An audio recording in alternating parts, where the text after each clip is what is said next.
হবে, গান বাজনা হবে, ঢোল তবলা বাজবে। শুধুমাত্র মৌলবাদীদের কারণে আজকের এই বাংলাদেশে শুধুমাত্র মাহফিল হচ্ছে, দেশীয় সংস্কৃতি আমাদের দেশ থেকে বিলুপ্তির পথে। পড়েন নাউজুবিল্লাহ, পড়েন নাউজুবিল্লাহ। তবে আমরা আশাবাদী, আমরা আশাবাদী। এই কোরআনের মাহফিলে আমরা এই আশাবাদ ব্যক্ত করছি, এই অমানুষের অস্ত্র ঝড়ের ঘোর অন্ধকার ভেদ করে, চরম দুর্যোগপূর্ণ আবহাওয়ার কারণে ভেদ করে এই বাংলাদেশের পূর্বাকাশে একটা রক্তিম সূর্য উদিত হবে। যেই সূর্য কমিউনিজমের সূর্য নয়, সেই সূর্য সমাজতন্ত্রের সূর্য নয়, সেই সূর্য জাতীয়তাবাদের সূর্য নয়, সেই সূর্য ইসলামের, সেই সূর্য ইসলামী আন্দোলনের, সেই সূর্য আল্লাহর কোরআনের সূর্য।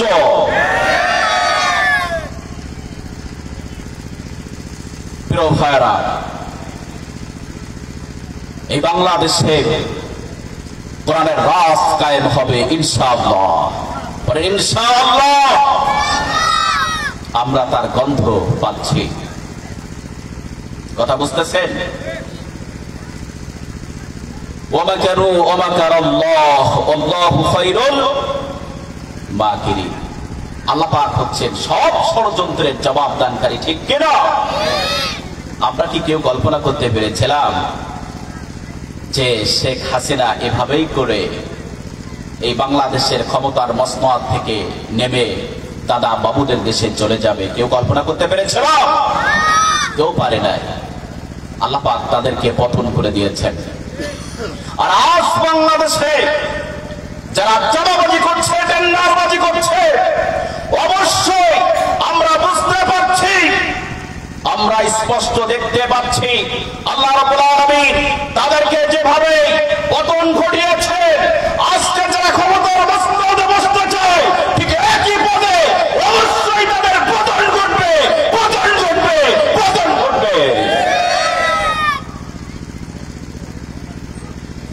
প্রিয় ভাইরা, চলুন আমরা আলোচনা শুরু করি। আলোচনার সাবজেক্ট কি মনে আছে আপনাদের?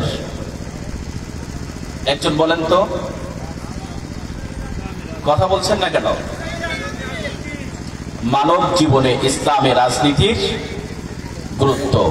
আচ্ছা, এখানে অনেকে বসে আছেন, অনেক শিক্ষার্থীরাও বসে আছেন, ইসলামী আন্দোলনের কর্মীরা বসে আছেন। আমি আপনাদের কাছে প্রশ্ন করি, কেউ বলতে পারবেন কি ইসলামী রাজনীতি কাকে বলে? কেউ বলতে পারবেন? কেউ বলতে পারবেন না? ইসলামী রাজনীতি কারে বলে কেউ বলতে পারবেন না? আচ্ছা, ইসলামী রাজনীতি দরকার নাই, শুধু রাজনীতি কারে বলে এটি কি বলতে পারবেন? পারবেন না? সবাই লক্ষ্য করুন, রাজনীতি হচ্ছে রাজত্বের খেলা। এক সময়ে রাজনীতিতে রাজা বাদশাদের একচেটিয়া কর্তৃত্ব ছিল, তাদের রাজত্ব ছিল। এক সময়ে রাজার নীতিকে রাজনীতি বলা হতো। কথা বুঝতেছেন? রাজার নীতিকে রাজনীতি বলা হতো। বুদ্ধি, অস্ত্র এবং শক্তিমত্তায় রাজা বাদশারা দেশে দেশে রাজনীতি করত এবং জনগণকে শৃঙ্খলাবদ্ধ করে রাখার জন্য রাজা বাদশাদের শাসন নীতিকে রাজনীতি বলা হতো। এ অর্থে রাজনীতি মানে হচ্ছে শাসন নীতি, কিন্তু এটি প্রকৃত ডেফিনিশন নয়। অ্যাকচুয়ালি সবাই লক্ষ্য করেন, রাষ্ট্র পরিচালনা সংক্রান্ত নীতিকে রাজনীতি বলে। কথা বুঝতেছেন? রাষ্ট্র, আমার সাথে বলেন তো সবাই, রাষ্ট্র পরিচালনা সংক্রান্ত নীতিকেই রাজনীতি বলে। এবার ইসলামের রাজনীতি, ইসলামিক পলিটিক্স কাকে বলে জানার দরকার আছে না নাই? প্রিয় ভাই, একটা আওয়াজ দেন, জানার দরকার আছে না নাই? ইসলামী রাজনীতি হচ্ছে আল্লাহর দেয়া বিধানের আলোকে, সবাই পড়েন আমার সাথে, আল্লাহর দেয়া বিধানের আলোকে রাষ্ট্র পরিচালনা সংক্রান্ত নীতির নাম হচ্ছে ইসলামী রাজনীতি। কথা বুঝতেছেন? আল্লাহর দেয়া বিধানের আলোকে রাষ্ট্র পরিচালনা সংক্রান্ত নীতির নাম কি? ইসলামী রাজনীতি। ক্লিয়ার? মনে থাকবে আমাদের ইনশাআল্লাহ, আমরা মনে রাখার চেষ্টা করব ইনশাআল্লাহ। প্রিয় ভাইরা, আল্লাহ তাআলার স্টেটমেন্ট আল ইয়াউমা আকমালতু লাকুম দীনাকুম, আল্লাহ পাক বলছেন on this day we have completed your religion for you, আজ আমি তোমাদের জন্য তোমাদের দ্বীনকে পরিপূর্ণ করে দিলাম। সুবহানাল্লাহ বলবেন না? এটি কার কথা? আওয়াজ দিয়ে বলেন এটি কার কথা? আল্লাহ এই দ্বীনকে পরিপূর্ণ করে দিয়েছেন। ইসলাম is not only a religion but also a complete code of life. ইসলাম শুধুমাত্র একটি ধর্মের নাম নয়, ইসলাম হচ্ছে একটি পূর্ণাঙ্গ জীবন ব্যবস্থার নাম। বলেন আল্লাহু আকবার। প্রিয় ভাইরা, ইসলামে অর্থনীতি আছে, সমাজনীতি আছে, ধর্মনীতি আছে, বিবাহ নীতি আছে, ব্যবসা নীতি আছে, শুধুমাত্র ইসলামের রাজনীতি নেই। ঠিক কি না? ঠিক। একটি পূর্ণাঙ্গ জীবন ব্যবস্থার নাম হচ্ছে ইসলাম। সেই ইসলামে সমাজ পরিচালনা সংক্রান্ত নীতি থাকবে না, দেশ পরিচালনা সংক্রান্ত নীতি থাকবে না, পার্লামেন্ট পরিচালনা সংক্রান্ত নীতি থাকবে না, নিয়ম কানুন থাকবে না। এই চিন্তা শুধুমাত্র তাই করতে পারে যারা মুনাফিকদের সর্দার আব্দুল্লাহ বিন উবাইর উত্তরসূরি। ঠিক কিনা? প্রিয় ভাইরা, লক্ষ্য করেন আল্লাহ পাক যত নবী এবং রাসূল এই পৃথিবীতে পাঠিয়েছেন, সমস্ত নবী এবং রাসূলদের মধ্যে একজন রাসূলকে তিনি সান্নিধ্যে টেনে নিয়েছেন। তার নাম কি? কথা বলেন, তার নাম কি? মুহাম্মদ সাল্লাল্লাহু আলাইহি ওয়াসাল্লাম। মেরাজ রজনীতে আল্লাহ পাক তার নবীকে শুধুমাত্র কি নামাজ দিয়েছিলেন? কথা কয় না। শুধুমাত্র কি নামাজ দিয়েছিলেন? 5 ওয়াক্ত নামাজ। প্রিয় ভাইরা, মেরাজের একটি বছর পরে আল্লাহ পাক তার নবীকে মদিনার প্রেসিডেন্ট বানাবেন। কতদিন পর? কয় বছর পর? আপনারা কথা না বললে এই গুরুত্বপূর্ণ সাবজেক্টের উপর আলোচনা করা যাবে না। আল্লাহ পাক মেরাজের একটি বছর পরে তাকে মদিনার প্রেসিডেন্ট বানাবেন। সেজন্যই আল্লাহ তাআলা তার নবীকে একটি ইসলামিক স্টেট পরিচালনা করার জন্য আল্লাহ পাক তার নবীকে একটি গঠনতন্ত্র দিয়েছে, একটি সংবিধান দিয়েছিলেন। যেই সংবিধানের গঠনতন্ত্রের দফা ছিল 14টি। কতটি? কতটি? 14টি দফা ছিল। যেই 14টি দফা সূরা বনী ইসরাঈল, এই সূরার আরো একটি নাম আছে সূরাতুল ইসরা। নাম কি? সূরাতুল ইসরা।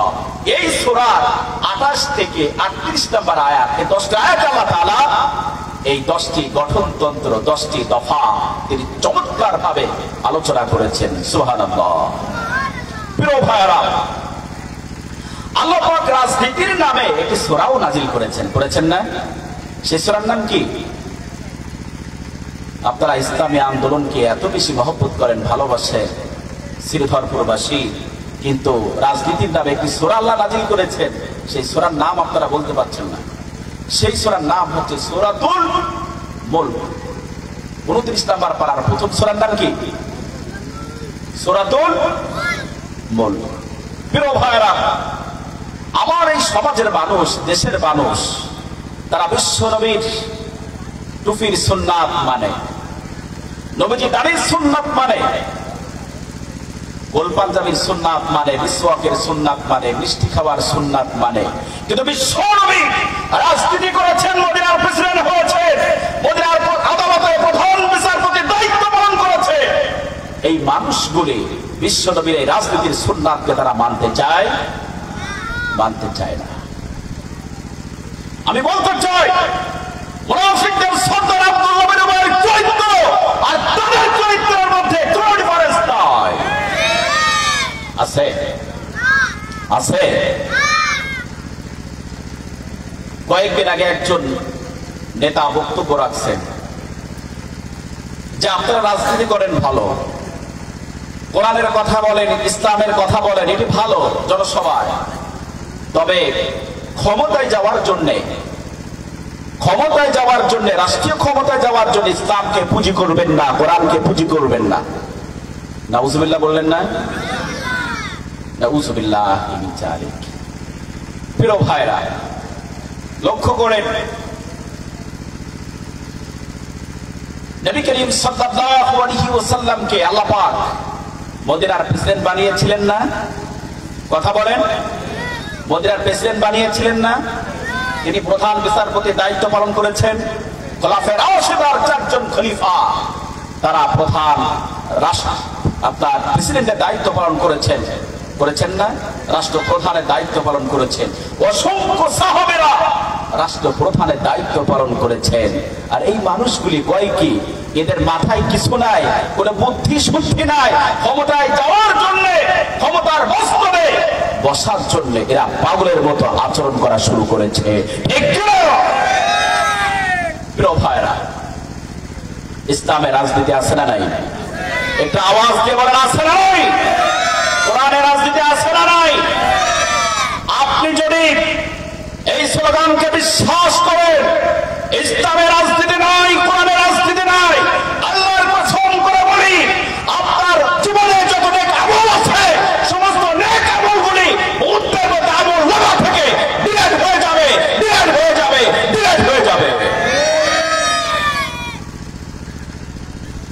নবী করিম সাল্লাল্লাহু আলাইহি ওয়াসাল্লাম তিনি রাজনীতি করেছেন। রাজনীতির লক্ষ্য উদ্দেশ্য ছিল বিশ্ব নবীর দ্বীন কায়েম। কি বলেন তো? একটা আওয়াজ দিয়ে বলেন, কি ছিল? বিশ্ব নবী রাজনীতি করেছেন, সাহাবীরা রাজনীতি করেছেন। তাদের রাজনীতি, তাদের পলিটিক্সের উদ্দেশ্য ছিল দ্বীন প্রতিষ্ঠা। আল্লাহ রাব্বুল আলামিন বলেন,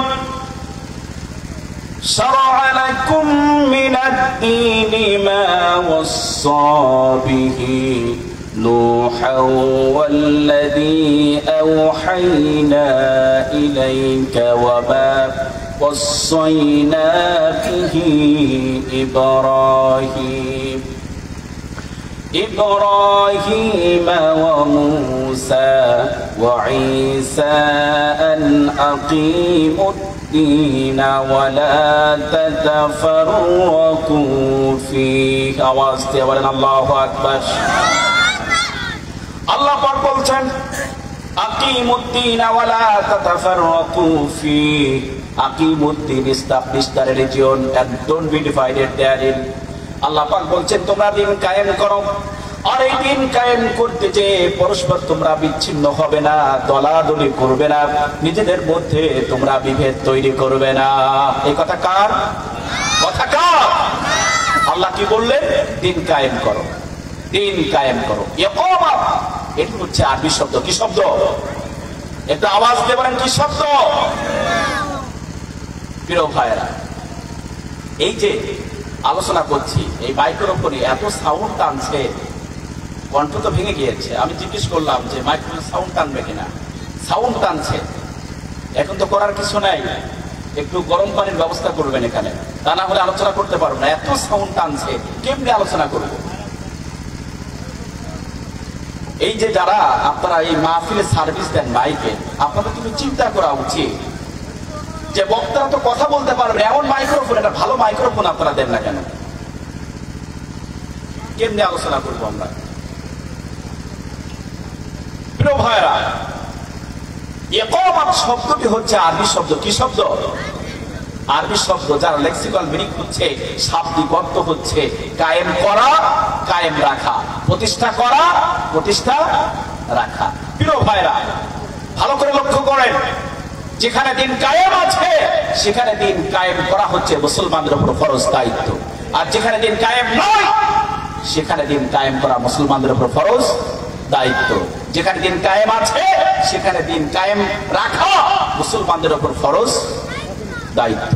আমাদের দেশে দিন কায়েম আছে, ঠিক কিনা? কোরআন দিয়ে পার্লামেন্ট পরিচালিত হয়, ঠিক কিনা?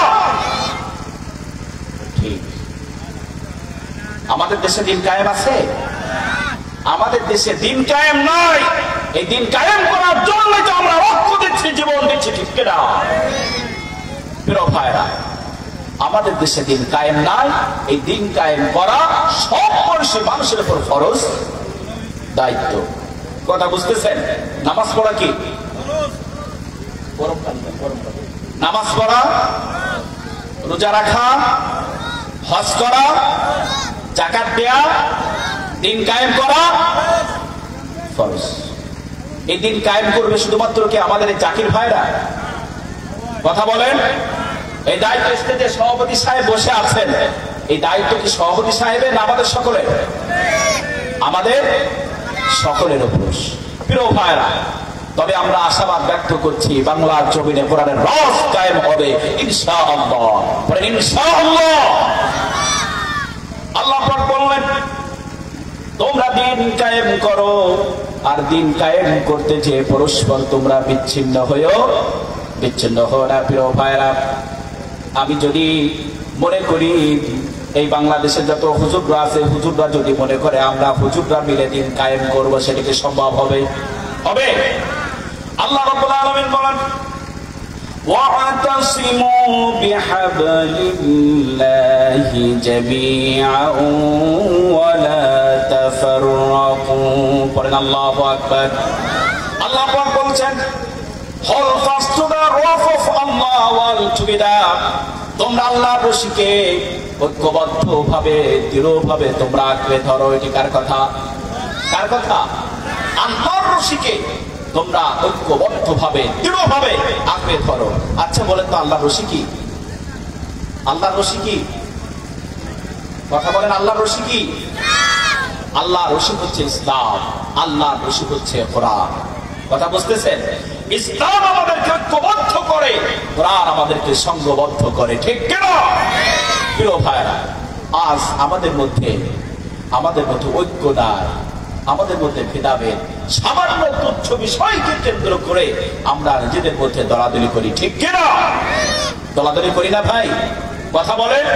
নিজেদের মধ্যে আমরা দলাদলি তৈরি করি। আহারে প্রিয় ভাইরা, লক্ষ্য করে নবী করিম সাল্লাল্লাহু আলাইহি ওয়াসাল্লাম বলেছেন মান ক্বালা লা ইলাহা ইল্লাল্লাহ মুখলিসান মিন কলবিহি দাখালাল জান্নাহ। যে ব্যক্তি তার হৃদয় থেকে এই ঘোষণা দেয় যে আল্লাহ ছাড়া কোনো ইলাহ নাই, রাসূলুল্লাহ বলেছেন সে ব্যক্তি জান্নাতের মধ্যে প্রবেশ করবে। ঠিক কি না? তাহলে যে ব্যক্তি এই ঘোষণা দেয় সে তো আমার ভাই, সে তো আমার ভাই, তার সাথে আমার কেন শত্রুতা, তার সাথে আমার কেন ভেদাভেদ? ঠিক কিনা? কথা বলেন। ইন্না হাদিহি উম্মাতুকুম উম্মাতাও ওয়াহিদা। আমরা কিন্তু সবাই এক উম্মাহ, ঠিক না? এক উম্মাহ না? আমরা সবাই এক জাতি না? কথা বলেন। আমাদের উৎস এক। আল্লাহ রাব্বুল আলামিন বলেন ইয়া আইয়ুহান নাসু ইন্না খালাকনাকুম মিন যাকারিন ওয়া উনসা وجعلناكم شعوبا وقبائل لتعارفوا। বলেন আল্লাহু আকবার। আল্লাহ পাক বলেন হে পৃথিবীর মানুষেরা, নিশ্চয় আমি তোমাদেরকে সৃষ্টি করেছি একজন পুরুষ থেকে, একজন নারী থেকে।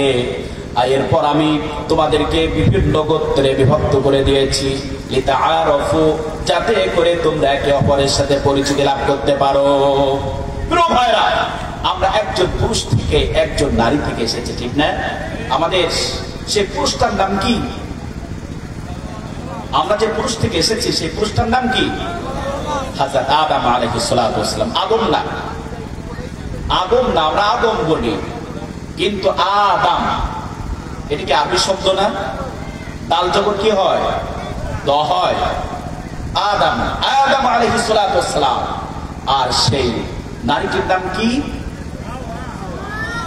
হাওয়া আলাইহাস সালাতু ওয়াস সালাম। ঠিক না?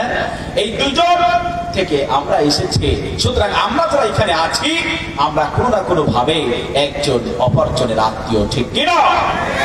তাহলে কেন আমাদের মধ্যে দলাদলি, কেন আমাদের মধ্যে বিভেদ, আমাদের মধ্যে কেন মারামারি? বিশ্বাস করেন শ্রীধরপুরবাসী, আজ আমাদের মধ্যে যদি ঐক্য থাকতো, আমরা যে একটি প্ল্যাটফর্মে দাঁড়িয়ে আওয়াজ তুলতে পারতাম কোরআনের রস কায়েমের পক্ষে, অনেক আগে এই বাংলাদেশে কোরআনের রস কায়েম হয়ে যেত, কোরআনের রস কায়েম হয়ে যেত। কিন্তু আমাদের মধ্যে সামান্য তুচ্ছ বিষয় নিয়ে আমাদের মধ্যে দলাদলি মারামারি। তুচ্ছ বিষয়টা কি? কে আমি জোরে বলছি, কে আসতে বলছি, ঠিক কিনা? আরে ভাই, যে আমি জোরে বলছে তাকে আমি জোরে বলতে দেন, এটা হাদিস। যে আমি নাচতে বলছে তারা আসতে বলতে দেয় না, হাদিস। আমরা টুপি দিয়ে মারামারি করি, কে লম্বা টুপি করছে, কে গোল টুপি করছে। আমরা বুকে হাত বাঁধা নিয়ে মারামারি করি। আরে ভাই, বুকে হাত বাঁধা কি বলেন তো? হাত বাঁধা কি? কথা বলেন, হাত বাঁধা কি? কথা কয় হাত বাঁধা সুন্নাত। কি বলেন তো? হাত বাঁধা সুন্নাত। যে বুকে হাত বাঁধছে তাকে বুকে হাত বাঁধতে দেয়, এটা হাদিস। যে নাফির নিচে হাত বাঁধছে তাকে হাত বাঁধতে দেয়, এটা হাদিস। যে হাত ছেড়ে দিচ্ছে তাকে হাত ছেড়ে দিতে দেয়। মক্কা শরীফে যারা গিয়েছেন দেখেছেন না, হাত ছেড়ে দিয়ে নামাজ পড়ছে, এটা হাদিস, রাসূলুল্লাহ করেছেন। যার যেটা ভালো লাগে সেটি করুক, এটি সুন্নাত। এটি যদি কারো সঠিক না হয় তার নামাজ নষ্ট হয়ে যাবে। কথা কন না কেন? সুন্নাত যদি নষ্ট হয়ে যায় নামাজটা নষ্ট হয়ে যাবে? নামাজ নষ্ট হবে না। তাহলে কেন এই বিষয়কে কেন্দ্র করে আমাদের মধ্যে মারামারি দলাদলি? কথা বুঝতেছেন? এই জন্য আমরা একটি প্ল্যাটফর্মে দাঁড়াতে পারি, প্ল্যাটফর্মে দাঁড়াতে পারি না। প্রিয় ভাইরা, আমাদের মধ্যে একটি ন্যাশনাল ইউনিটি তৈরি করার দরকার আছে না নাই? জাতীয় ঐক্য তৈরি করার দরকার আছে না নাই? আজকে আমরা দেখতে পাচ্ছি এই বাংলাদেশে আজকে ইসলামী দলগুলোর মধ্যে একটি ঐক্য তৈরি হচ্ছে, ঠিক না? এই ঐক্য প্রমাণ করছে আগামীর বাংলাদেশ ইসলামের বাংলাদেশ, আগামীর বাংলাদেশ দাড়িওয়ালা টুপিওয়ালাদের বাংলাদেশ, আগামীর বাংলাদেশ হুজুরদের বাংলাদেশ, আগামীর বাংলাদেশ আল্লাহর কোরআনের বাংলাদেশ। আল্লাহ তাআলা আমাদের পরিশ্রমগুলো কবুল করুন, পড়েন আমিন। আমরা যে দোয়া করি, আমরা দেখতে চাই ইসলামী দলগুলোর মধ্যে একটি ন্যাশনাল ইউনিটি তৈরি হোক, এই দৃশ্য আমরা দেখতে চাই। আল্লাহ কবুল করুন, পড়েন আমিন। প্রিয় ভাইরা, আল্লাহর জমিনে আল্লাহর দ্বীন কায়েম করতে হবে সকলে সকলে মিলে, ঠিক কিনা কথা বলেন? সকলে মিলে আল্লাহর জমিনে আল্লাহর দ্বীন কায়েম করতে হবে। একা কি করা যাবে? করা যাবে যাবে না। আচ্ছা, এদিকে আপনারা বিশ্বাস করেন? কোরআন রাজ কায়েম করা, ইসলামী সমাজ নির্মাণ করা, এটি হচ্ছে সব বয়সী মানুষের উপর ফরজ দায়িত্ব। আপনাদের মধ্যে কারো কি সন্দেহ আছে? আচ্ছা, যারা না বললেন না তাদের মধ্যে কি সন্দেহ আছে? এখন তার আওয়াজ মোটে পায় না। আরে ভাই, কোরআনের রাজ কায়েম করা, কোরআন দিয়ে রাষ্ট্র পরিচালনা করা, পার্লামেন্ট পরিচালনা করা, এটি হচ্ছে সব বয়সী মানুষের উপর ফরজ দায়িত্ব। এটি কি আপনারা বিশ্বাস করেন? করেন সবাই? প্রিয় ভাইরা, লক্ষ্য করেন, একটু মরণ করিয়ে দেয় আপনাদেরকে বোঝানোর জন্য। মুনাফিকদের সর্দার আব্দুল্লাহ বিন উবাই কে? আব্দুল্লাহ বিন উবাই। এই আব্দুল্লাহ বিন উবাই মুনাফিকদের সর্দার হলো কেন? এই প্রশ্ন আমি আপনাদের কাছে রাখছি। I want to put an important question to you. You have the answer of this question. আপনারা জবাব দেন যে মুনাফিকদের সর্দার আব্দুল্লাহ বিন উবাই সে কেন মুনাফিকদের সর্দার হলো? কোন কারণে? কেউ বলতে পারবেন না? একটু শোনেন সবাই। আব্দুল্লাহ বিন উবাই বিশ্বনবীর পিছনে 12টি বছর নামাজ আদায় করেছে। কয়টি বছর? কয়টি বছর? 12টি বছর বিশ্বনবীর পিছনে 5 ওয়াক্ত নামাজ আদায় করেছে। একদম বিশ্বনবীর পিছনে যখন কোনো সাহাবী দাঁড়িয়ে যেতে, আব্দুল্লাহ বিন উবাই ইবনে সালুল তাকে সরিয়ে দিয়ে সেখানে দাঁড়িয়ে যেত। 12টি বছর ধরে সারা রাত তাহাজ্জুদের নামাজ পড়েছে, আল্লাহর কাছে ক্রন্দন করেছে, কান্নাকাটি করেছে, জিকির আজকার করেছে, কোরআন কারীম তেলাওয়াত করেছে। আব্দুল্লাহ বিন উবাই, উবাইয়ের মধ্যে এত বড় মাপের আলেম আজকের পৃথিবীতে আজ নাই, পৃথিবীতে নাই। আব্দুল্লাহ বিন উবাই ইলম অর্জন করেছে স্বয়ং বিশ্বনবীর কাছ থেকে। তাহলে কেন আব্দুল্লাহ বিন উবাই মুনাফিকদের সর্দার হলো? প্রশ্ন আছে না নাই? প্রশ্ন আছে না নাই? আব্দুল্লাহ বিন উবাই মুনাফিকদের সর্দার হলো এই কারণে, আব্দুল্লাহ বিন উবাই ইসলামের সব বিধান মেনে নিয়েছিল, কিন্তু দিন কায়েমের বিধানকে সে মেনে নিতে পারে নাই। আব্দুল্লাহ বিন উবাই সব বিধান মেনে নিয়েছিল, জিহাদকে সে মেনে নিতে পারে না। কথা বুঝতেছেন? যার কারণে আব্দুল্লাহ বিন উবাই হয়ে গেল মুনাফিকদের সর্দার। আব্দুল্লাহ বিন উবাইয়ের উত্তরসূরি আব্দুল্লাহ বিন উবাই যে আমলগুলো করত, এমন আমল আমাদের সমাজে কেউ করে না, ঠিক কিনা? কি বোঝে? না বুঝে জবাব দেন। আচ্ছা, আব্দুল্লাহ বিন উবাই জিহাদকে অপছন্দ করতো, দিন কায়েমকে অপছন্দ করতো, সব ইবাদত বন্দেগী করতো। আমাদের সমাজে এমন মানুষকে আছে যে আব্দুল্লাহ বিন উবাইয়ের মতো আমল করে? আছে? এলাকায় নাই? এলাকায় আছে? ভয় লাগে আপনাদের? জবাব নেই, আওয়াজ নেই। প্রিয় ভাইরা, তাহলে আপনি যদি দিন কায়েমের স্বপ্ন না দেখেন, শুধু স্বপ্ন দেখলে হবে না, দিন কায়েমের জন্য যদি আপনি প্রাণান্তকর প্রচেষ্টা অব্যাহত না রাখেন, অর্থ যদি না দেন, শ্রম যদি না দেন, মেধা যদি না দেন, আল্লাহর কসম করে বলি আপনি হয়ে যাবেন আব্দুল্লাহ বিন উবাইয়ের উত্তরসূরি। কথা বুঝতেছেন? আব্দুল্লাহ বিন উবাইয়ের সারা জীবনে নেক আমল যেমন কোনো কাজে আসে নাই, তাকে জান্নাতে নিতে পারে নাই, আপনাদেরকেও পারবে? আপনাদেরকেও পারবে? পারবে না। এই জন্য ইসলামের রাজনীতি নাই, কোরআনের রাজনীতি নাই, এই চিন্তা করার কোন সুযোগ আছে? কোন সুযোগ আছে? সবাই একটু জিকির করেন, সুবহানাল্লাহ।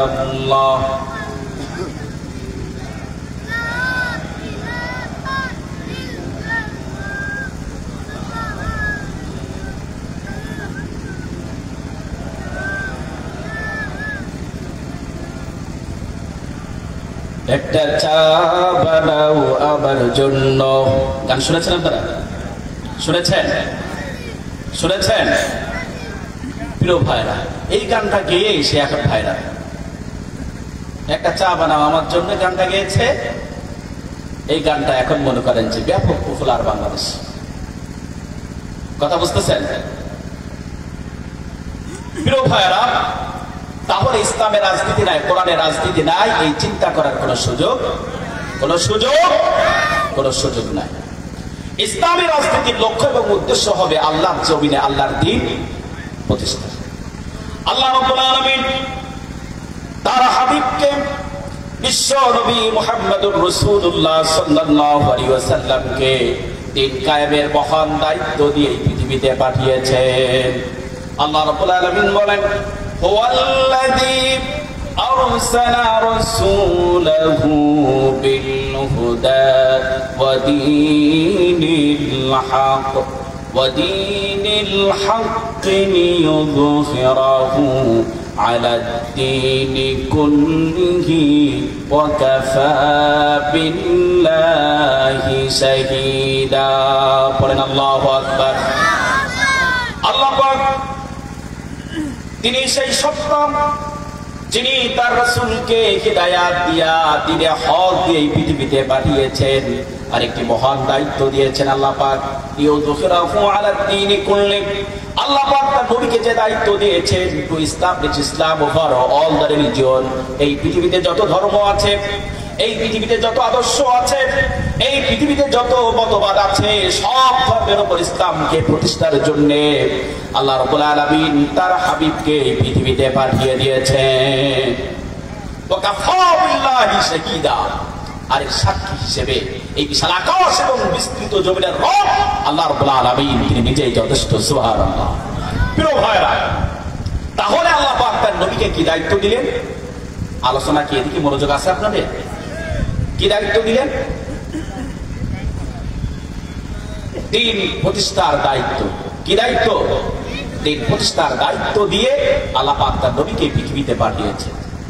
আমার ভাইরা, বিশ্ব নবী এই মহান দায়িত্ব পালন করার জন্য নবী করিম সাল্লাল্লাহু আলাইহি ওয়াসাল্লাম সাহাবে আবু তালিবের 3 বছর জেল খেটেছেন। কয় বছর?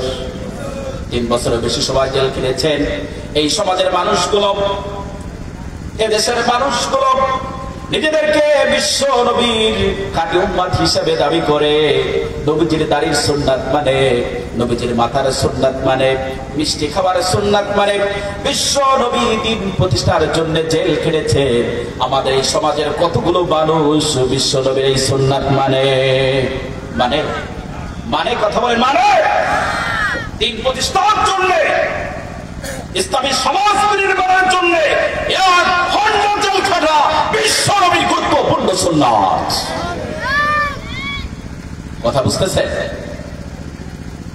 আবার বন্ধুগণ, এই দিন প্রতিষ্ঠার দায়িত্ব পালন করার জন্য নবীজি তায়েফের ময়দানে মার খেয়েছেন। বিশ্ব নবীর দেহ মুবারকের রক্তে তায়েফের মাটি ভিজেছিল, ঠিক কিনা? আমার ভাইয়েরা, একদিন উম্মুল মুমিনিন হযরত আয়েশা রাদিয়াল্লাহু তাআলা আনহা বিশ্ব নবীকে জিজ্ঞেস করলেন, ইয়া রাসূলুল্লাহি হাল আতা আলাইকা ইয়াউমুন কানা শাদ্দা মিন ইয়াউমি উহুদ। হে আল্লাহর রাসূল, উহুদ যুদ্ধের যে আপনার জীবনে কি কোনো ভয়াবহ দিন আছে কি, কোনো কষ্টের দিন আছে কি? বিশ্ব নবী বলেন, আয়েশা, তায়েফের কথা যখন মনে পড়ে আমি নবী স্থির থাকতে পারি না। বিশ্ব নবী হযরত আয়েশাকে নতুন করে তায়েফের ঘটনা শুনিয়ে দিলেন। নবীজি বললেন, আয়েশা, আমি তায়েফের ময়দানে গিয়েছিলাম তাওহীদের দাওয়াত দেওয়ার জন্য, অন্য কোন উদ্দেশ্যে তায়েফের ময়দানে আমি যাই নাই। তারা তো দাওয়াত কবুল করলো না। আমি নিরাশ হয়ে আমি হযরত জায়েদকে নিয়ে আমি আবার মক্কায় ফিরে আসছিলাম। আমি যখন ফিরে আসা শুরু করলাম তখন তায়েফের দুষ্ট ছেলেরা, তায়েফের উচ্ছৃঙ্খল যুবকরা আমার চলার পথে লম্বা লাইন দিয়ে হাত ভরা পাথর নিয়ে তারা দাঁড়িয়ে গেল। ওগো আয়েশা, আমি যখন হাঁটা শুরু করলাম তায়েফের দুষ্ট ছেলেরা চতুর্দিক থেকে বৃষ্টির মতো করে আমার উপর পাথর বর্ষণ করা শুরু করলো। ওগো আয়েশা, আমি আজও পর্যন্ত বলতে পারি নাই, প্রথম পাথরটি এসে যখন আমার কপালে আঘাত করেছিল, মুহূর্তের মধ্যে কপালটা ফেটে রক্ত বের হলো। মুহূর্তের মধ্যে আমি দেখলাম আমার মাথায় পাথরের আঘাত, সমস্ত শরীরে পাথরের আঘাত। মুহূর্তের মধ্যে আমি নবী আমার শরীরটা রক্তে ভিজে গেল। ওগো আয়েশা, এত যন্ত্রণা, এত কষ্ট আমি সহ্য করতে না পেরে আমি যখন বসে পড়লাম, আমি হাঁটতে পারি না, চলতে পারি না। তায়েফের দুষ্ট ছেলেরা আমার দুবাহু ধরে উঁচু করে ধরলো,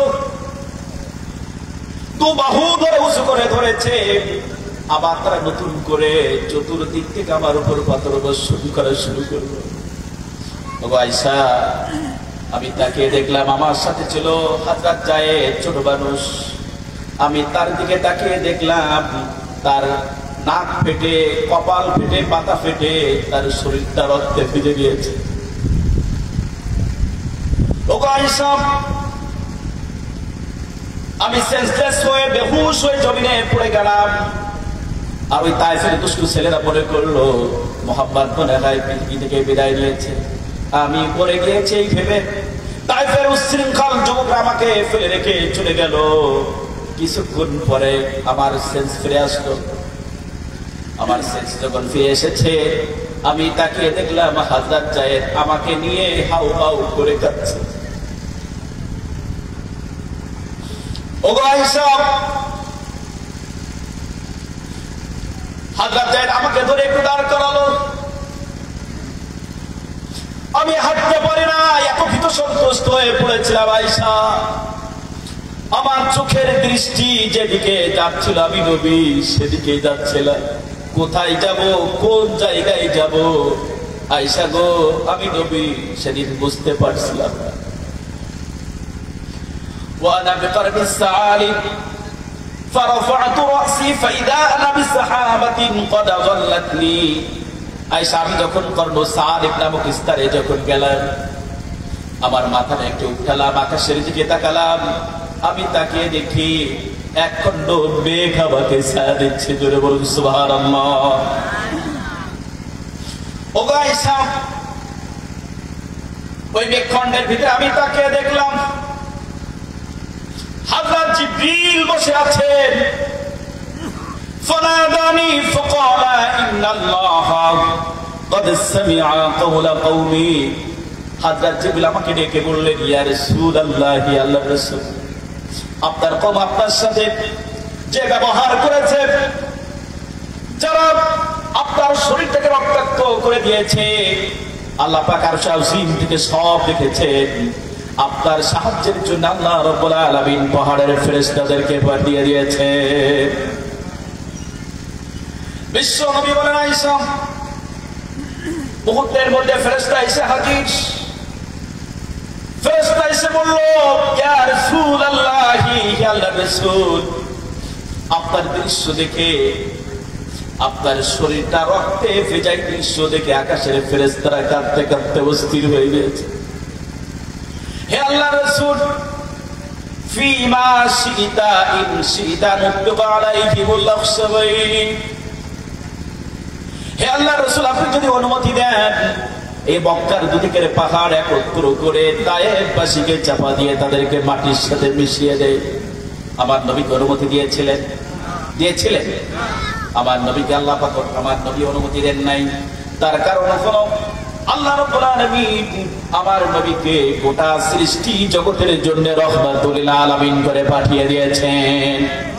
আমার নবীর সাথে আল্লাহ পাক বলেন, সবাই আমার সাথে পড়বেন, ওয়ামা আরসালনাকা ইল্লা রাহমাতাল লিল আলামিন। পড়েন আল্লাহু আকবার। আল্লাহ পাক বলেন, নবী, আমি আপনাকে গোটা সৃষ্টি জগতের জন্য রহমত স্বরূপ পাঠিয়ে দিয়েছি। জোরে বলুন সুবহানাল্লাহ। আমার বন্ধুগণ, আমার নবী অনুমতি দেন নাই। আমার নবী বললেন, বাল্লারজু আইয়াখরিজাল্লাহু মিন আসলাবিহি মান ইয়াবুদুল্লাহা ওয়াহদাহু লা ইউশরিকু বিহি শাইআ। ও ফেরেশতারা, পাহাড় চাপা দিয়া তায়েফবাসীদেরকে ধ্বংস করে দিও না। আমি আশা রাখি যে আল্লাহ পাক তাদের বংশধরদের মধ্য থেকে এমন লোক সৃষ্টি করে দিবেন যেই লোকগুলি লা শারীক একমাত্র আল্লাহ রাব্বুল আলামিনের দাসত্ব করবে, তারই গোলামি করবে। জোরে বলুন সুবহানাল্লাহ। আমার ভাইরা, নবীজি দিন প্রতিষ্ঠার জন্য তায়েফের ময়দানে মার খেয়েছেন, তায়েফের ময়দানে রক্ত দিয়েছেন। আমার বন্ধুগণ, নবীজি 27টি যুদ্ধে অংশগ্রহণ করেছেন। কয়টি যুদ্ধে? একটা আওয়াজ দিয়ে বলেন, কয়টি যুদ্ধে? বিশ্ব নবী 27টি যুদ্ধে অংশগ্রহণ করে নিজে লিডারশিপ দিয়েছেন, নেতৃত্ব দিয়েছেন। যতগুলি যুদ্ধ সংঘটিত হয়েছে, জিহাদ সংঘটিত হয়েছে, সমস্ত জিহাদের সমস্ত যুদ্ধের উদ্দেশ্য ছিল আল্লাহর জমিনে আল্লাহর দ্বীন কায়েম। কথা বুঝতেছেন? আল্লাহর জমিনে আল্লাহর দ্বীন কায়েম। আমাদের সমাজে দেখবেন, এই দেশে অনেক হুজুররা আছে, তায়েফের ঘটনা বর্ণনা করে না ভাই? কথা বলে, তায়েফের ঘটনা বর্ণনা করতে যেয়ে, উহুদ যুদ্ধের ঘটনা বর্ণনা করতে যেয়ে কাঁদতে কাঁদতে অস্থির হয়ে যায়, শ্রোতাদেরকেও কাঁদায় না ভাই? কিন্তু কি জন্য নবীজি তায়েফের ময়দানে মার খেলেন? কি জন্য নবীজি উহুদের যুদ্ধে রক্ত দিয়েছেন, দণ্ডার মোবারক শহীদ করেছেন? সেই কথাগুলি বলে কি? কথা বলেন না কেন? বলে, কথা বলেন, বলে। প্রিয় ভাইরা, নবী করিম সাল্লাল্লাহু আলাইহি ওয়াসাল্লাম তার পূর্বাপরের সব গুনাহগুলি মাফ ছিল না? কথা কয় না? মাফ ছিল না? তিনি কি মাসুম ছিলেন না?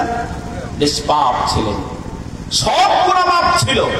এরপরেও বিশ্ব নবী, যিনি সাইয়্যিদুল মুরসালিন রাহমাতুল লিল আলামিন, খাতামুন নবিয়্যিন, এরপরেও তার জীবনটা শুরু হয়েছিল এতিম অবস্থায়, ঠিক কিনা? সারা জীবন দিন প্রতিষ্ঠার জন্য তিনি ইমানি পরীক্ষা দিয়েছেন না? কথা বলেন, জীবনে কোনোদিনকে আরাম করেছেন? করেছে। দিনের পর দিন, রাতের পর রাত না খেয়ে থেকেছে, এই বুকে পাথর বেঁধে থেকেছেন না ভাই? কথা বলেন। উহুদের ময়দানে বিশ্ব নবী দাঁড়িয়ে আছেন। দুনিয়ার সবচেয়ে নিকৃষ্ট মানুষ উতবা ইবনে আবি ওয়াক্কাস, নাম কি? কথা কয় না, নাম কি? উতবা ইবনে আবি ওয়াক্কাস মনে করলো এই যে মুহাম্মদ একাকী দাঁড়িয়ে আছে, এই তো সময় মুহাম্মদকে পৃথিবী থেকে বিদায় করে দেওয়ার। আমার ভাইরা, উতবা ইবনে আবি ওয়াক্কাস একটি ভারী পাথর নিয়ে বিশ্ব নবীর চেহারা মোবারককে লক্ষ্য করে, মুখমণ্ডল লক্ষ্য করে পাথরটি নিক্ষেপ করলো।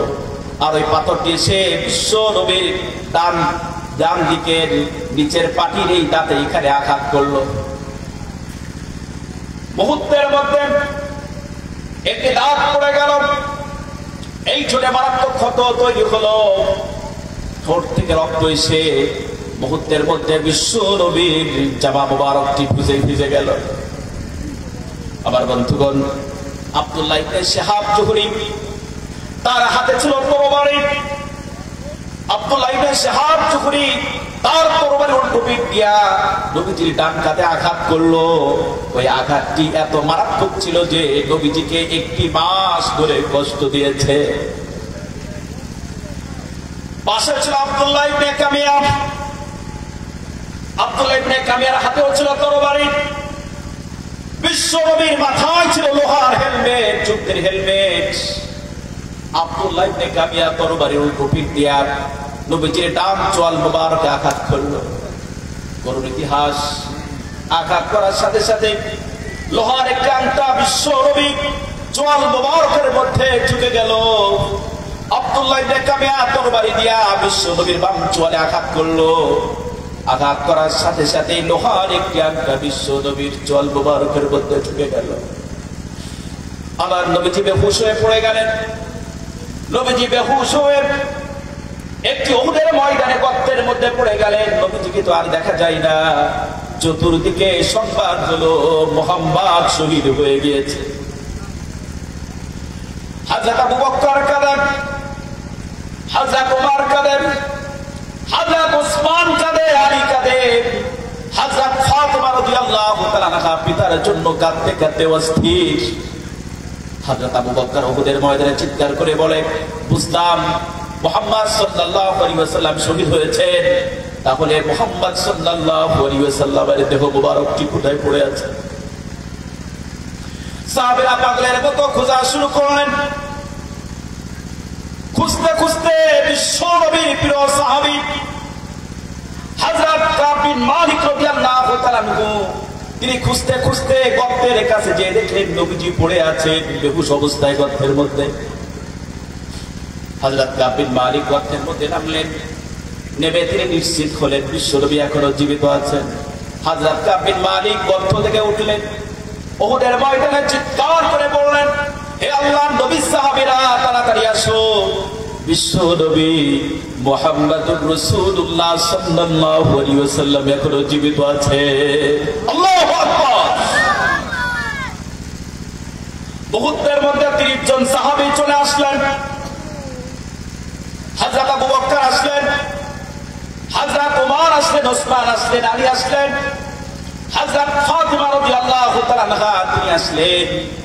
হযরত আবু বকর গর্তের মধ্যে নামলেন। গর্তের মধ্যে নেমে হযরত আবু বকর আঙ্গুল দিয়া টেনে টেনে বিশ্ব নবীর চোয়াল মোবারকের মধ্যে ঢুকে যাওয়া আংটা বের করার চেষ্টা করছেন, কিন্তু লোহার আংটা আঙ্গুল দিয়া টেনে টেনে তো বের করা যায় না। নবীজি কষ্ট পাচ্ছেন।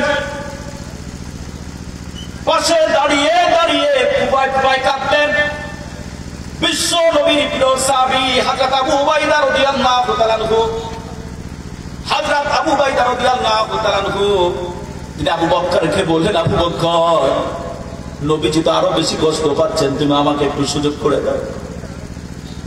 হযরত আবু বকর সরে গেলেন। হযরত আবু উবাইদা দাঁত দিয়া টেনে টেনে বিশ্ব নবীর চোয়াল মোবারকের মধ্যে ঢুকে যাওয়াটা বের করলেন। হাদিস শরীফের মধ্যে এসেছে হযরত আবু উবাইদা রাদিয়াল্লাহু তাআলা আনহুর কয়েকটি দাঁত পড়ে গিয়েছিল। জোরে বলুন সুবহানাল্লাহ। এই ছিল বিশ্ব নবীর প্রতি সাহাবীদের ভালোবাসা, সাহাবীদের মহব্বত। আমার ভারাংটা বের হয়ে গেল। কত স্থান থেকে প্রচন্ড গতিতে রক্ত বের হচ্ছে। হযরত মালিক বিন সিনান যুবক সাহাবী সহ্য করতে পারলেন না। হযরত মালিক বিন সিনান রাদিয়াল্লাহু তাআলা আনহু কত স্থানে ঠোঁট লাগিয়ে দিলেন। ঠোঁট লাগিয়ে চুষে চুষে সমস্ত রক্তগুলো খেয়ে ফেললেন। বিশ্বনবীর চেহারা মোবারক ভিজে গিয়েছিল রক্তে। হযরত মালিক বিন সিনান জিহ্বা দিয়া চেটে চেটে এই মুখটি পরিষ্কার করছে। নবীজি তখন বেহুশ। জিহ্বা দিয়া চেটে চেটে পরিষ্কার করা কালে হযরত বিশ্বনবী মুহাম্মদুর রাসূলুল্লাহ সাল্লাল্লাহু আলাইহি ওয়াসাল্লামের সেন্স ফিরে আসলো। বিশ্ব নবী দেখলেন হযরত মালিক বিন সিনান জিহ্বা দিয়া চেটে চেটে মুখমণ্ডল চেহারা মোবারক পরিষ্কার করছেন। হুজুর এত বেশি খুশি হয়ে গেলেন। হুজুর বললেন, মালিক বিন সিনান লান তামাসসাকান্না, যেই শরীরে আমার রক্ত প্রবেশ করেছে ওই শরীরে জাহান্নামের আগুনের জন্য হারাম হয়ে গেল।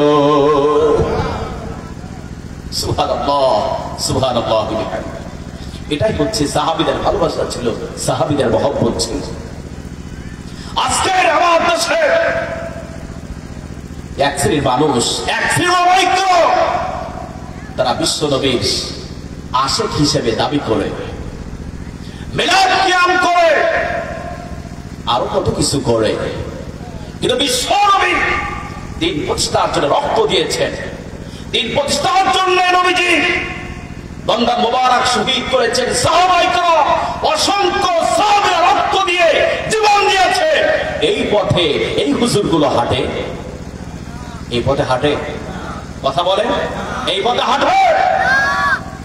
রাসূলুল্লাহকে ভালোবাসতে হবে নিজেদের জীবন দিয়ে, ঠিক কিনা কথা বলে, জীবন দিয়ে ভালোবাসতে হবে।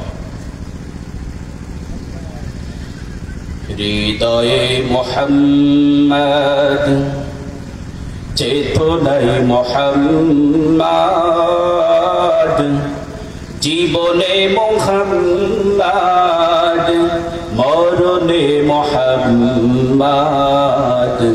হৃদয়ে মুহাম্মদ, চেতনায় মুহাম্মদ,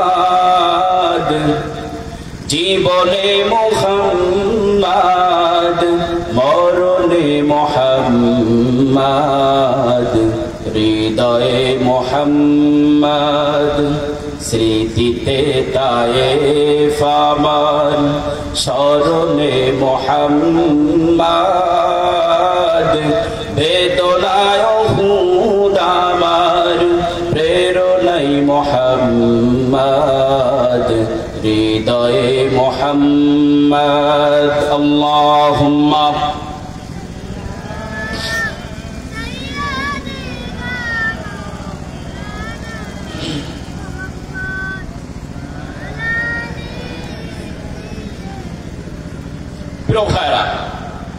বিশ্বনবী দিন প্রতিষ্ঠার জন্য রক্ত দিয়েছেন, দিয়েছেন না ভাই? কথা বলেন, কি জন্য রক্ত দিয়েছেন? দিন প্রতিষ্ঠার জন্য। রাসূলুল্লাহ রাজনীতি করেছেন, লক্ষ্য ছিল কি? দিন প্রতিষ্ঠা। দিন প্রতিষ্ঠার আরো একটি লক্ষ্য উদ্দেশ্য হচ্ছে রাষ্ট্রীয় ক্ষমতা অর্জন। খুব গুরুত্বপূর্ণ পয়েন্ট, শুনতে হবে আপনাদের। কি বলেন তো? রাষ্ট্রীয় ক্ষমতা অর্জন। আচ্ছা, প্রথমেই আপনাদের কাছে জিজ্ঞেস করি, আমরা তো সবাই স্বপ্ন দেখি রাষ্ট্রীয় ক্ষমতায় যাওয়ার, ঠিক কিনা কথা বলেন? ঠিক না ভাই? পার্লামেন্টে যাওয়ার স্বপ্ন দেখি না আমরা সবাই? কথা কয় না, কি অবস্থা? আরে ভাই, পার্লামেন্টে যাওয়ার স্বপ্ন দেখি কিনা? আপনি যদি রাষ্ট্রীয় ক্ষমতায় না যান তাহলে দিন কায়েমের স্বপ্ন এটি বাস্তবায়ন হবে? কথা বলেন, হবে? এটি তো বাস্তবায়ন হবে না। স্বপ্ন দেখতে হবে রাষ্ট্রীয় ক্ষমতায় যাওয়া, ঠিক কিনা? প্রিয় ভাইরা, এবার একটু জিজ্ঞেস করি আপনাদের কাছে, এদিকে সবাই ফেরেন। রাষ্ট্রীয় ক্ষমতায় যাওয়া মুসলমানদের এটি কোন ধরনের ইবাদত? আওয়াজ দিয়ে বলেন, এটি কোন ধরনের ইবাদত? নফল, সুন্নাত, ওয়াজিব, ফরজ? কোনটা? আরে ভাই, ফরজ ইবাদত। রাষ্ট্রীয় ক্ষমতায় যদি আপনি না যান তাহলে দিন কায়েমের স্বপ্ন, দিন কায়েমের এই দৃশ্য আপনি দেখতে পারবেন না। জাতি দেখতে পারবে? পারবে? পারবে। দলিল শোনেন, দলিল শোনেন। সূরাতুল হাদীদ। কোন সূরা? কোন সূরা? সূরাতুল হাদীদ। আল্লাহ রাব্বুল আলামিন সূরাতুল হাদীদের 25 নম্বর আয়াতে তিনি বলছেন, লাকাদ আরসালনা রুসুলানা বিল বাইয়িনাতি ওয়া আনজালনা মা'আহুমুল কিতাবা ওয়াল মিযান والميزان ليقوم الناس بالقسط পড়েন আল্লাহু আকবার। আমার ভাইরা, আল্লাহ পাক বলছেন, নিশ্চয় আমি আমার রাসূলদেরকে বাইয়িনাত দিয়ে পাঠিয়েছি, আর আমি তাদেরকে দিয়েছি মিজান, মানদণ্ড। কি দিয়েছি? মিজান, মানদণ্ড। লিয়াকুমান নাসু বিল কিসত, so that they make us between the people. কেন দিয়েছি?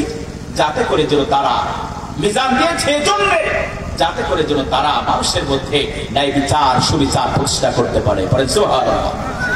এরপর আল্লাহ পাক বলছেন وأنزلنا الحديد فيه بأس شديد ومنافع للناس। আওয়াজ দিয়ে বলেন আল্লাহু আকবার।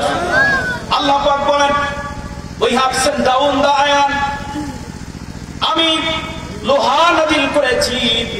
আয়ান মানে কি? আয়ান মানে কি? লোহা। লোহা আয়রন বললে অনেকে বুঝতে পারতেন। আয়রন, IRON, এটা কি উচ্চারণ হয়? আমরা বলি আয়রন। কি বলি? আয়রন। এটা আয়রন না, এটা কি উচ্চারণ? কি সঠিক প্রনাউন্সিয়েশন হচ্ছে আয়ান। কি বলেন তো? আয়ান। আয়ান মানে কি? লোহা। হাদিদ, হাদিদ মানে কি? লোহা। আল্লাহ বলেন আমি হাদিদ দিয়েছি, লোহা দিয়েছি। ফিহি বাসুন শাদীদ, there is strong power and benefits for the people, যার মধ্যে আছে প্রচন্ড শক্তি এবং মানুষের জন্য বহুবিধ কল্যাণ। প্রিয় ভাইরা, লোহার শক্ত না নরম? ভাই কই যাচ্ছেন? এদিকে খেয়াল করে কই যাচ্ছেন? আচ্ছা আচ্ছা, খবরদার চলে যায় না ভাই। চলে যদি যান এমন বদলা দেব, পিসাব কিন্তু আর বন্ধ হবে না। কথা বুঝতেছেন? চলে যায় না ভাই। আল্লাহ কি বললেন? আমি লোহা দিয়েছি। এই লোহা শক্ত না নরম? আরে ভাই, ইসলামী আন্দোলন যারা করেন শোনেন, অনেকের কাছে মনে হবে নতুন আলোচনা। কথা বুঝতেছেন? লোহা শক্ত না নরম? শক্ত। পলিটিক্যাল পাওয়ার, রাষ্ট্রীয় ক্ষমতা শক্ত না নরম? কথা কয় না। শক্ত না নরম? শক্ত না ভাই। একটি তাফসীরের নাম বলি আপনাদেরকে, তাফসীরুল হাওয়ী। কোন তাফসীর? ভাই একটি আওয়াজ দিয়ে কথা বলেন। সাতক্ষীরার মানুষ গোটা দেশ জুড়ে সাতক্ষীরাকে মনে করে অন্যরকম। সাতক্ষীরা শ্রোতা মানে সাতক্ষীরার একজন ম্যান পাওয়ার আর অন্যান্য জায়গা একটি সমাজের ম্যান পাওয়ারের সাথে তুলনা করে। আর কি আওয়াজ করেন না? কোন আওয়াজ নাই, কিছু নাই। প্রিয় ভাইরা, রাজনৈতিক শক্তি, পলিটিক্যাল পাওয়ার, এটি শক্ত না নরম? শক্ত না ভাই। লক্ষ্য করেন, একটি তাফসীরের নাম বলি, তাফসীরুল হাওয়ী। কোন তাফসীর? এখানে অনেক উলামায়ে কেরাম আছেন, এখানে শিক্ষার্থীরা আছেন, হুফাজে কেরাম আছেন, ইমাম সাহেবরা আছেন। এই তাফসীরের নামটি মনে রাখবেন, তাফসীরুল হাওয়ী। এটি পুস্তক আকারে আপনি কিনতে পারবেন না। এটি মাকতাবা শামিলা আমরা ব্যবহার করেছি বিশ্ববিদ্যালয় থাকাকালে, আজও আছে কম্পিউটারের মধ্যে। এই লাইব্রেরির মধ্যে এখানে আছে তাফসীরুল হাওয়ী। এটি হচ্ছে পৃথিবীর সর্বশ্রেষ্ঠ তাফসীর গ্রন্থ। পৃথিবীর সর্বশ্রেষ্ঠ তাফসীর গ্রন্থ। এর খণ্ড শুনলে অবাক হয়ে যাবেন। এর খণ্ড হচ্ছে 864। কত বলেন তো? আরে আওয়াজ কে বলেন? 864 খণ্ড একটি তাফসীর গ্রন্থ। আল্লাহু আকবার বলবেন না? এই তাফসীরের মধ্যে এসেছে, এই তাফসীরের মধ্যে এসেছে হাদিদ দিয়ে, লোহা দিয়ে আল্লাহ রাব্বুল আলামিন পলিটিক্যাল পাওয়ার, রাষ্ট্রীয় ক্ষমতাকে বুঝিয়েছেন। আল্লাহু আকবার। আমার ভাইরা, সদুপদেশ দ্বারা, সৎ উপদেশ দ্বারা, ভালো উপদেশ দ্বারা এই সমাজের অধিকাংশ মানুষ সৎ পথ অবলম্বন করে না। করে কি? সৎ পথ অবলম্বন করে না। আমরা হুজুররা, এই যে মুফাসসিররা মোড়ে মোড়ে কোরআন থেকে কথা বলছে, বলছে না ভাই? প্রতি জুমায় খতিব সাহেব, ইমাম সাহেবরা কোরআন থেকে সুন্নাহ থেকে কথা বলে, কিন্তু চোর কি চুরি করা ছেড়ে দিয়েছে? ছেড়ে দিয়েছে? ডাকাত ডাকাতি করা ছাড়ে নাই। যারা চাঁদাবাজ, টেন্ডারবাজ, তারা তো এখন চাঁদাবাজের রাজ্য তৈরি করেছে। করেছে না ভাই? গোটা দেশ জুড়ে চাঁদাবাজে, টেন্ডারবাজে এক শ্রেণীর মানুষ তারা আজকে ব্যস্ত। আমার অবাক লাগছে, কালকে ফেসবুক ওপেন করলাম, দেখলাম সাবেক পুলিশের একজন ওসি, একজন ওসি সাহেবকে সে বাচ্চাকে নিয়ে গেছে স্কুলে। কোথায়? স্কুলে নিয়ে গেছে। যারা স্বপ্ন দেখে রাষ্ট্রীয় ক্ষমতায় যাওয়ার, সেই দলের কিছু নেতৃবৃন্দ ম্যান পাওয়ার এসে তাকে তার কাছে চাঁদা দাবি করেছে, চাঁদা দাবি করেছে, এমনকি মারতে মারতে তার গায়ের শরীরের জামাটি পর্যন্ত ছিঁড়ে ফেলেছে। একজন পুলিশের ওসি পর্যন্ত তাদের কাছ থেকে নিরাপদ নয়। তাহলে আপনি আমি তো কি বলেন সারপোকা। শ্রীধরপুরবাসী বুঝতে পেরেছে। আমি আপনাদেরকে বলি, অনেকে হয়তো আনন্দ করছে নতুন বাংলাদেশ পেয়ে, কিন্তু বিশ্বাস করে এমন অমাবস্যার রাত আসছে, কোরআনের পাখির সুরে সুর মিলিয়ে বলছি, যার সুবহে সাদিক হওয়া সম্ভব নয় যদি আপনি আপনার অবস্থান থেকে যদি সক্রিয় ভূমিকা পালন করতে না পারে। আমি আপনাদেরকে বলি, এই বাংলাদেশে কোরআনের রাজ প্রতিষ্ঠার জন্য, একটি নিরপেক্ষ নির্বাচনের জন্য যদি আরো একটি মহৎ সংগঠিত হয়, বাজার সংগঠিত হয়, সেই মহদে সেই পদে অংশগ্রহণ করে কারা কারা রক্ত দিতে জীবন দিতে প্রস্তুত আছে, দুহাত আবার রক্তে দেখা।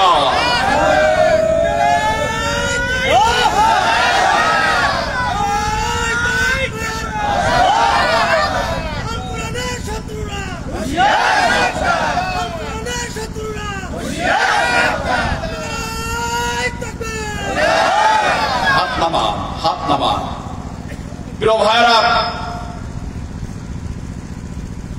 সৎ উপদেশ দ্বারা, ভালো উপদেশ দ্বারা সমাজের অধিকাংশ মানুষ সত্য পথ অবলম্বন করে না। সেক্ষেত্রে পলিটিক্যাল পাওয়ার, রাষ্ট্রীয় ক্ষমতা হচ্ছে এমন এক মাধ্যম, তাকে ইসলামের পক্ষে ব্যবহার করলে লোহার মতো শক্ত ভূমিকা পালন করে। এজন্য হযরত ওসমান রাদিয়াল্লাহু তাআলা বলেন, ইন্নাল্লাহা লা ইয়াসউ বিস-সুলতানি মা লা ইয়াসউ বিল-কুরআন। আল্লাহ রাব্বুল আলামিন তিনি রাজনৈতিক শক্তি দ্বারা, রাষ্ট্রীয় ক্ষমতা দ্বারা এমন কিছু উচ্ছেদ ঘটান যেগুলি কোরআনের মাধ্যমে উচ্ছেদ ঘটান না। কে বলেছেন? আলোচনা শুনছেন না? কে বলেছেন এই কথাটা? আমিরুল মুমিনিন হযরত ওসমান ইবনে আফফান রাদিয়াল্লাহু তাআলা আনহু। হযরত ওসমান ইবনে আফফান রাদিয়াল্লাহু তাআলা আনহুর উক্তিটির তাৎপর্য কিন্তু অনেক বেশি। কথা বুঝতেছেন? স্লোগান